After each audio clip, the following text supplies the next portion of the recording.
Hello, everyone. My name is Oren Younger. I'm an investor here at GGV Capital. I'm super excited to be here today to have a fireside chat about prioritizing cybersecurity from an early stage to help win enterprise customers. And I'm joined by two powerhouses in the field, Michelle Zetling, co-founder, president, and COO of Cloudflare, and Rinki Stati, CISO of Twitter. Welcome both, and thank you so much for joining us at Evolving Enterprise. Thanks so much for having us. I'm really excited to be here. Same. Thanks for having us. Awesome. So let's dive right in.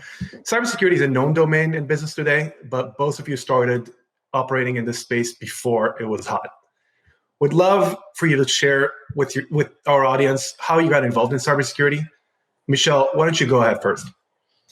Sure. Yeah, a lot has changed since I started Cloudflare about 11 years ago, and it is more well known today, which I think is actually a really good thing. And I know we're going to talk more about that later in today's session. But how I found it was a little bit almost by accident. It was through a friend, through a classmate. I was doing my MBA at school, and a classmate was really proud of something they did that helped. It was called Project Honeypot, that tracked kind of bad behavior online, and this person, Matthew Prince, was so proud of this, always talking about it. And finally, I kind of stopped to have a conversation saying, wow, you're so proud of Project Honeypot. What is it? And he talked about building this community that were help tracking web spammers online. I didn't really understand why that was important. And fast forward, it turned out to be important because if you were a small business owner, an entrepreneur, a nonprofit, it was actually really hard to get cybersecurity solutions about 11 years ago. If you were a big company, there were solutions, but for everyone else, there wasn't. And most of the world is everybody else. And actually, that became inspiration for us to start Cloudflare. And today, Cloudflare helps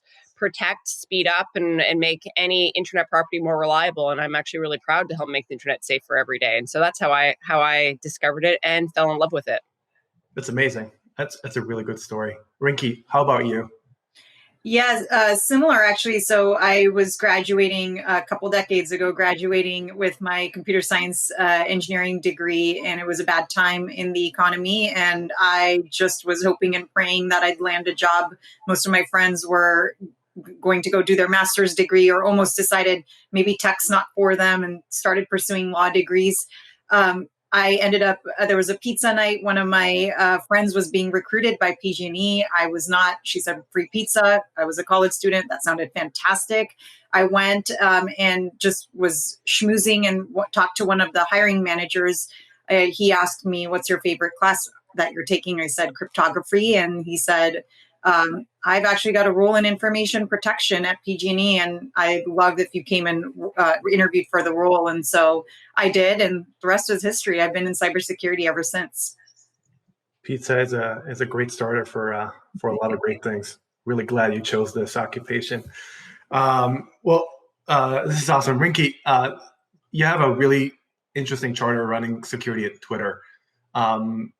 But you also had opportunities of running security for really large, different corporations. What are some of the key differences between protecting an enterprise and protecting individuals?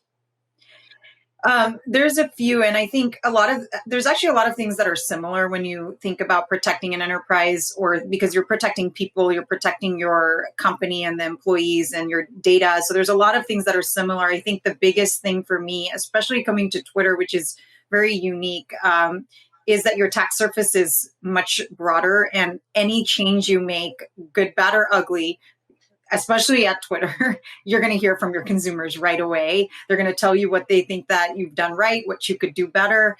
So it's a really interesting rule that everything we do is visible, and you kind of have to really make sure that the decisions you're doing, how we're vetting them, everything is really well thought out. So super interesting working at Twitter. And I know we're going to be talking about this more later. But I would say even when you think about most consumer companies, Twitter's a different beast altogether. That's super interesting. Yeah, I'm sure you get a response right away from if something goes bad. I want to talk a little bit more about some of the changes you're seeing in the cybersecurity recognition within companies and the reason it is really important for businesses. Michelle, you spoke in the past about cybersecurity originating as an experts club of sorts and not a strategic endeavor. What have you seen change in recent years? Yeah, no, I think a lot has changed. I think about when I started Cloudflare 11 years ago to today, a lot has changed. And if you think fast forward another 10 years from now, I actually think it's going to continue to evolve, which is a good thing.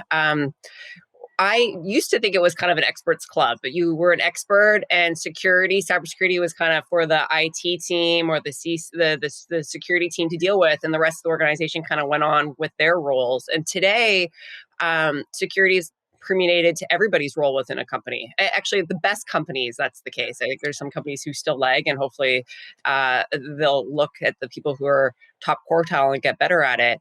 And what I mean by that is whether you are on the marketing team, whether you're an engineer, whether you're someone in the sales organization, in finance, actually security impacts everybody in a company. And the really best companies take that seriously and know that. And it's not just the security team's job. Of course, there's a job for the security team within an organization. They're incredibly important. And Rinky's going to tell us more about that and what they do. And I think that super important. But you need your developers thinking about it. How do I write better code? You need your marketing teams thinking, well, if I'm going to add this third-party service to my website to track users, well, are we sure it's not malicious? And because otherwise, that's how really the best companies are operating today. And so I do think it's much more at the board level, much more a business concept.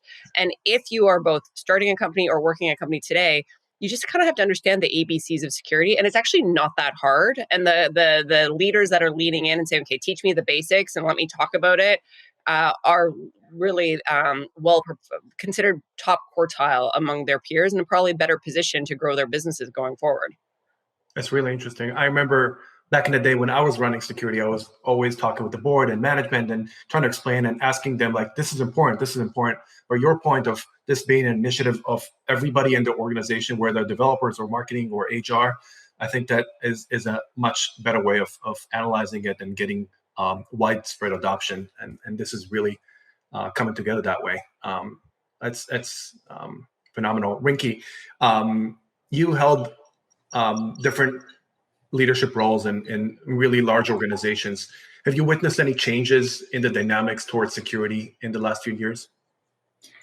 100%. I mean, when I think about leading security, when I started off, you dealt with security incidents. It was a very back office role. Nobody kind of even knew that the security incident happened. It was the security team's responsibility to go and solve the issues and problems. And now I report to the board more than quarterly.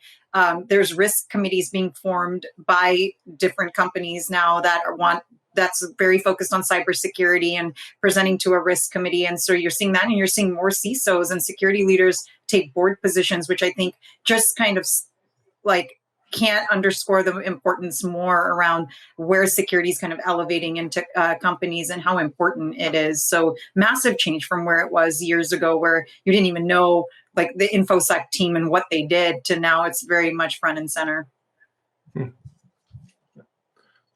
Well, continuing that thread, a lot of people have heard and still talking about the SolarWinds incident. There's the question of whether you're using or we're using SolarWinds, another of any of my vendors are leveraging SolarWinds software. But even more disturbing one is, can this happen to another known vendor? Just replace SolarWinds with another known brand that you know. Rinky, how are you dealing with new vendors trying to integrate into Twitter? Yeah, I mean, we were not a SolarWinds customer on Twitter, but it did raise questions as to looking through our third-party security program and just making sure that, hey, is there anyone using this? Was there anyone impacted? So we did do our due diligence around that. My point of view on this is breaches happen, companies are impacted by it. I think from a consumer perspective, being prepared to deal with it, making sure, especially with your security vendors, that you've got really good relationships with them and you're vetting that as a part of, I always talk about this even when folks say there's, the security space is inundated with vendors and new security technology. And it's always the people and at that company that are the most, that mean the most to me, that if they have the values and the culture and that you have a good relationship with them, you're going to, if the company, a vendor was to face a breach, you're going to get through it. You're going to work with them. And you have to have your own incident response and kind of how you're going to recover from a crisis buttoned up pretty well. So that's my point of view on that. I think it's a really tough one. And I think SolarWinds was a real shakeup too, in terms of just thinking through vendor risk programs and, are they meaningful in the way they're shaped today, or do we need to look at that differently? Yeah, this is a good example, I think, for, again, the founders listening, or if you're working on a growth company, you might have read about SolarWinds, but actually don't know what happened. So let me just explain quickly what happened, because, again, I think it's back to it's the ABCs of security. This isn't rocket science. So SolarWinds is a vendor. Lots of big companies, actually, their customers are mostly big companies, so less startups and more big companies bought their monitoring software. And all of those big companies have checks and balances before they bring on a vendor. And if you are a small company today, you might not do that, but that is your future. And now, before we buy any third-party software, it has to go through a security check, through our security team, vendor check. And that is, we start building a company, and these are the sorts of processes you add over time. And it's a good thing. It's a good thing. And so all those big customers of SolarWinds, they did checks and balances, and SolarWinds got checked off. So what happened was, they're running SolarWinds software, and there was an update to the software. And in one of the updates, there was a vulnerability that got introduced. And in this case, it was on purpose. So somebody was maliciously trying to do something. And then the way that it got caught was, one of the companies and an employee, they had their profile and they got an alert, kind of like with your credit card, when you get an alert that maybe you can set up alerts on your personal credit card when a charge is made. They got an alert saying, hey, it looks like you added another device to your profile, just making sure that this is correct. And the employee said, I didn't add another device. And that's how the vulnerability got caught. And so now you think about, okay, I'm a founder of a company, or I work at a growth company, you think, wow, that's actually great to have that check and balance implemented in my business, how I'm doing business. I want my employees, back to, it's not just the security teams, it's everybody. I want my team thinking to know, get alerts if things are getting, their profiles internally would have access to internal applications are being altered. And these are the sorts of things, when we talk about identity and access management, that's why companies talk a lot about it and why it's so important. But this is an example of something, now that you understand that, you can make better decisions at your company to get ahead of these things. Because security fire drills are very stressful, and they happen, as Rinky said, and you read about in the news, and that's not, but it's much better to try to be proactive, to get ahead of it, so that you minimize the number of fire drills. Fire drills will happen, but you want to minimize them as a business leader building a company. And I think that is, again, back to the companies who are the best, are the ones who are trying to say, okay, I take this seriously, we take this seriously, we're trying to do the ABCs, so that we minimize the number of fire drills and emergencies that then go send the company in tailspins. And when bad things happen, of course, we'll deal with it. But that's a little bit of bridging what happened with solar flares to, I think, building a company today, with many of you are doing. Yeah, it's a really interesting take, and I'm sure the founders in the room really appreciate it. Many of our founders look at security as kind of a hurdle you need to pass, and it's kind of a checklist. But I think it's really interesting as you shape your business to not only pass that hurdle, but actually use it and leverage it, and to become more powerful, and actually a good selling point for you to other businesses, but reinforces the organization as a whole to move forward. Just one point on this, and just to punch it up, because again, I didn't really appreciate this when I started my company. We offer cybersecurity. That's why customers hire us, to help them with these things. Right. And so we've taken it seriously from day one and whatnot. But now we have over 1,500 people around the world. We're a public company. And we have a lot of people. We have an internal audit function, because we're a public company, do all these filings with the SEC, SOX. There's all these checks and balances. We have an amazing chief security officer. We have an amazing CIO. We have all these sorts of people who take these things really seriously. And you know what I hear often from these very seasoned executives who come work at Clever? They say, wow, it's so nice to work at a company that takes this seriously. I'm like, I kind of look at them, I'm like, I don't understand what you say. And it's exactly your point, where it's, well, it's set from the top, like you and Matthew and the other executives actually care about it. You talk about it making us a better company, and that we talk about it internally, and that employees are reporting things. And it's not like that everywhere else. And again, you only know what you know, but it's interesting that really this is a point of back to, it's like a business leadership skill. Right. And for everyone listening, you have the chance to build that company and you will be better prepared and I think win in the marketplace because of it. That's actually a really good and interesting point. A bit, founders have a lot on their plates and they need to prioritize in a really resource constrained environment. Where in a founder's top priority list do you see security falling? Rinky, what do you think? Is it like top 1? Is it top 10, top 100? I think it varies from company to company. I've seen really good companies that focus on security from day one, and they take it really seriously. I see that more in especially security tech companies where they do understand security and they understand what a breach might cost them. Right. Not every company, unfortunately, is like that.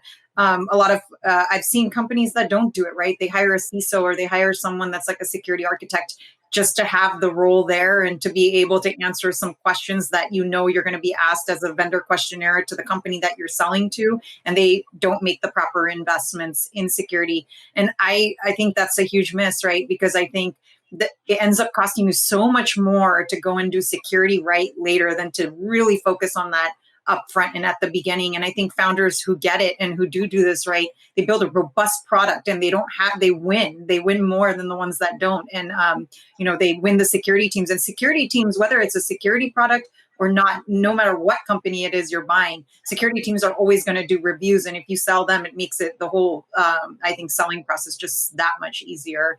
But, I think it varies to ask, is it the top 1 or 10? And some, it's not even a priority. You see companies grow so large and then they go and bring in security teams. So it didn't even fall in their top list, even top 100 list in the beginning. But the companies who do it right, I think it falls within the top 3. That's very interesting. Michelle, obviously Cloudflare is a huge success and it's a big company today, as you mentioned. But if you were to start a new company today, where would you put security, even if you're not building a security product? Yeah, cybersecurity, first of all, means it's like a huge industry. So I think I put myself back to the early days when there are way more things to do than people do it. And that's first of all, a sign of success. So that's a good thing. But, and even fast forward today, we have way more things to do than people to do it. And so the prioritization of any growth company is real. And I'm sure it's the same at Twitter. Actually, there's a long list of things. I'm going to bring my product request to Rinky after this call. Just joking. Anyhow, but, so you think back, and you're all building products. Like everyone that's listening to this works at a company that is trying to build a product or sell a product. And so the first thing is that product probably has some sort of digital first, like it's probably connected to the internet some way, right? Whether through a website or it's an application that you're selling, it's a service. There's some tech component to it. Like step 1 is you got to make sure it's protected. Like you can't be naked on the internet. You need some digital armor. And so like the basics is you need a web application firewall and DDoS protection. And I mean, again, this is super self-serving because this is what Cloudflare does, but this is an example where now it's literally $20 a month. You can get that like out of the box. So it's like what we see with startups is they say, I'm just going to put that in front because I don't want to. If I don't, what happens is my competitor knocks me offline or I get an attack by an education technology company gets attacked by a student who doesn't want to take the test. And then all of a sudden they're knocked offline. You're building a gaming company. The gamers think it's funny. And they, instead of throwing eggs at each other's house, they launch attacks to each other online. And they think it's funny, but you're building your product. You need to make sure you're delivering your customers. Getting knocked offline is not a fun experience. And so you just put a WAF and a DDoS protection in front. And that used to be very expensive.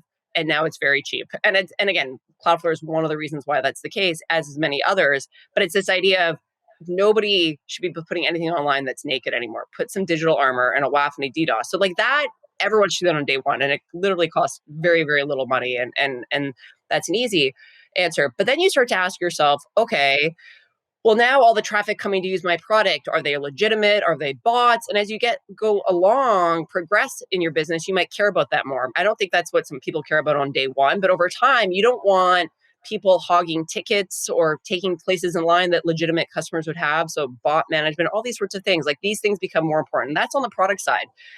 As you get more successful, your team is shipping a lot of code.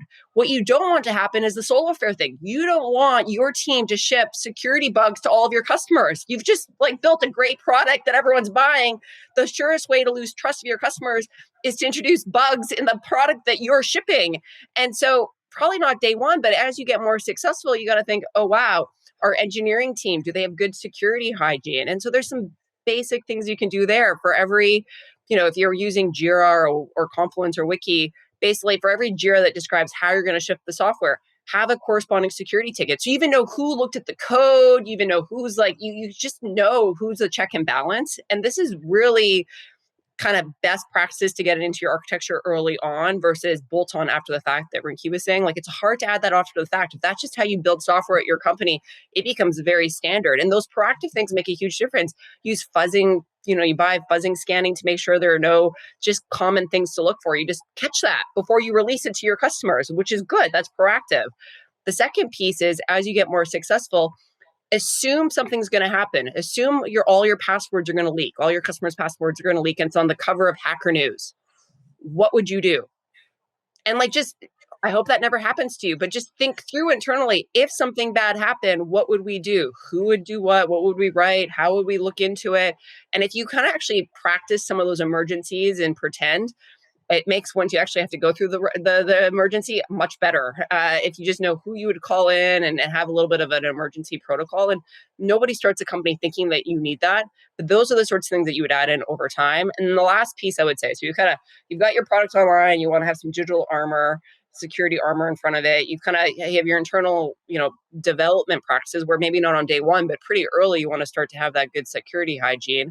And then the third element that comes in often as companies grow and are more successful is, okay, how do we make sure a malicious person hasn't hacked into the company and stealing company secrets? Because people really care about these things. Or how do I make sure someone internally isn't stealing information, like an insider threat? And that often comes after the first two. And it's really important as you become more successful because companies are just groups of people. And if you either have an unauthorized person inside your work environment, you can think about what kind of damage they can do, or one of your own employees who is rogue doing things that they shouldn't be doing. Both are really equally bad. And that's kind of what often happens. The companies start to think about, okay, how do we get ahead of this? How do we make sure that we're not, that we have good checks and balances to make sure that people aren't getting unauthorized access to workflows and applications internally or sensitive information. And I think that that's actually really good hygiene for a company who is successful. You want that. We all want that. We want a world that is more safe. And so I think there's these three different lenses, but again, I think everyone in the audience should be asking themselves, where are we? How are we going to get better across all three at the right time? That's super interesting. And I'm sure a lot of those things, founders do some of those things and others is a really good for thought. But at some point, I'm sure in the organization, you need to bring somebody to tell you what to do. That person has a title that is fairly similar to what Rinky is wearing. Rinky, when is the right time to hire a chief security officer? Again, I say do it in make that top priority. If you have that thinking right from the beginning, as you build your company and you have that individual that's thinking about the risks and a lot of the things that Michelle just stated around having that crisis management plan, playing out the scenarios of what could go bad, having that basic digital armor, you start from the beginning. And if you do it from the beginning, it's going to cost a lot less than doing it at the end. And so I think it's one of your first 10 hires once you start thinking about your product that you bring somebody on. And I don't see that happening yet, but I do think that this is going to change that. Hopefully what we've been preaching in security again and again around invest in this in the beginning, because it's much from a regulatory perspective, from what you're going to pay when you have a breach and all of these other things, it's going to cost so much more the more you wait to go and secure your company in the right way. So I think we're going to start seeing this earlier and earlier in how companies are starting and hiring security folks. That's quite interesting. I've seen this movement of when you're a public company, you need to have a CISO. When you are going to become a public company, you need to have a CISO. Then it goes down to Series D, C, and B. But what you're saying is quite interesting and a very radical approach to this. Michelle, do you agree? I mean, sometimes people start companies not knowing whether they're going to be successful or not. It's as soon as you think you are going to have that you're going to stay in business, then it's something you want to invest in, right? And And it's just, as soon as you know that you have kind of something product market fit, that every successful business needs to have good security hygiene. So it's kind of back to what Rinky's saying, is like, as soon as you know you have a company, you need this. Like, it's not something you don't need. You're going to need it. And so it's more, I think, it's as soon as you realize you kind of have product market fit, and that means different things to different founders, but it's really like, wow, there is something here. Then you want to start to invest it, because otherwise it's really hard to bolt in after. You can, everything's possible, but man, it will cost you a lot of money and be very painful. And you'll think, why didn't I just do it earlier? It would have been so much easier to do it right from the beginning. And so I think that's, I think it's, as soon as you realize you kind of have a real company, and that now you got to go scale that company, you've solved a problem that feels like is going to be of some size, then you have a responsibility to build a business around it. And if you're going to build a business, security is a really important piece of that. Very cool. I want to shift gears a little bit. I want to talk about the biggest myths you think should be debunked about security, as they might be seen by non-security founders. Michelle, what do you think? It's not important. It's boring. It's too hard to understand. I guess those are which I've already spoken about. Like, it's really not hard to understand. Everybody, to be a digital citizen or work in tech, you need to understand the basics. Like, to me, it's ABCs of security, and from my parents to someone fresh out of college working at a company, they should kind of understand the basics, and that's a good thing. And the market has become much more broadly available, and the fact that we even have this panel at this conference, or the media talking about different sorts of things, it's just kind of now part of general business news. And back to Rinky's point of it's getting built in much earlier. Like, it's part of doing business. It's like understanding how to architect a product, or what programming language to use, or what's a cool way to acquire customers. It's kind of the same now. It's what's the latest in security. So I think those are the good things. I think those are the things that have to be debunked. And then the last thing that has to be debunked, in my opinion, is that and this one is kind of down in the weeds, but I think it's an important thing. I wish I would have understood this better as a business leader earlier, is hackers don't hack in usually, they usually log in. What I mean by that, it's not like a Mission Impossible Tom Cruise movie where there's like all this like really amazing research going on. Sometimes that happens, but it's much more they're logging in, and they're logging in because they found people's usernames and passwords online, and then they write programs to go check it, and they can check it really quickly, and no one's got the digital armor to stop it. And so then they just log in, and once you're in, you can do a lot of things. And so I think that's the last piece of it's hackers aren't hacking in, they're logging in. And so if you have better access and management controls, you're actually you'll be much better off than the average company. So you don't need a black hoodie and a matrix background in order to understand security? Is that what you're saying? You could have that if that is your thing, but it can also be, a purple dress and long hair. Yeah, definitely. We only have a few minutes left. I want to finish with a future forward POV. What are some of the areas do you see ripe for innovation and disruption in security in 2021 and beyond? Rinky, could you go ahead first? Yeah, I think it's super interesting. Just having this time of COVID it's fueled innovation in the security space, and so I just see so many new vendors. What I think is really interesting, is that there's more security companies thinking about how do we make lives easier for engineers, and they've started solving these niche little areas.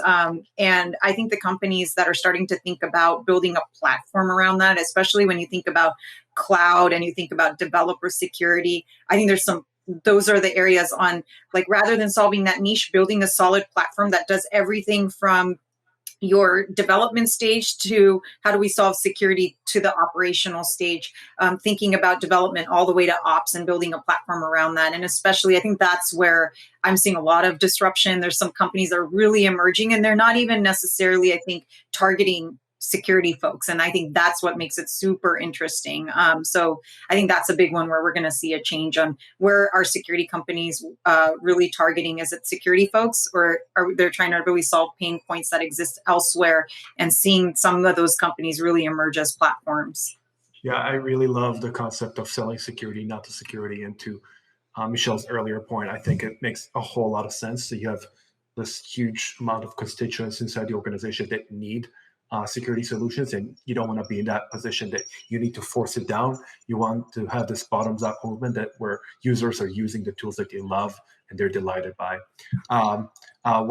Michelle, what are your bets? I'll tell you my bet, but just I was thinking about Ricky's answer, and I saw a tweet on Twitter about someone mentioning that the three best businesses are either you be the biggest of something, you offer a niche service, or you build the platform, which all powers everything else. And so this idea of security being even easier to use and opening it up really, really speaks to me. And I couldn't agree with more. I mean, if I look back, it's, a big company, you're a big global 2000, on average, a CISO is buying 70 security vendors. And that is not the future. Like, I just don't think that's the future. It's you're going to see platforms where you can buy more of these security services from one company. And again, that's a self-serving thing for me to say, because that's one of the things Cloudflare does. We're something that does all these different types of security. So there's that. The other piece that I think is super interesting is now companies used to secure their offices, right? It was kind of a castle and moat world, but now all of a sudden overnight, everyone's working at home, and from many businesses because of the pandemic and COVID. And going forward, all of a sudden, it's not just about securing your building, your actual physical office location. It's what about everywhere our employees work from home and the devices they're bringing home? And I think that that's super interesting. We're seeing a lot of innovation, because I think that one of the things that you hear about trends accelerating is this idea of more distributed work, more remote workers, not always having to come into the castle, right? That it's not, we can't build a perimeter, so this perimeter is going away, and it's more proving who you are, making sure you have access, making sure you're not bringing malicious things into the work environment, even if you're at home. And I think that is interesting, while not having a performance tax. We talked a lot about security today, but the other trend that I'm seeing, in addition to this ease of use and platform, is that security used to be so isolated, and not only is it becoming wildly accessible, it's blurring lines with how do you do it while also speeding things up? How do you do it while also making things more reliable? And these old lines that used to exist are really starting to blend, and that's opening up opportunity for a lot of new innovation and ways to attack problems, which is great for the set of founders that are listening to this and what they're building. I think that there's lots of opportunity. Amazing insights, Michelle, Rinky. Thank you so much for spending time with us today and sharing such interesting perspective about cybersecurity with evolving enterprise community. Thank you. Thanks so much for having us. Thank you.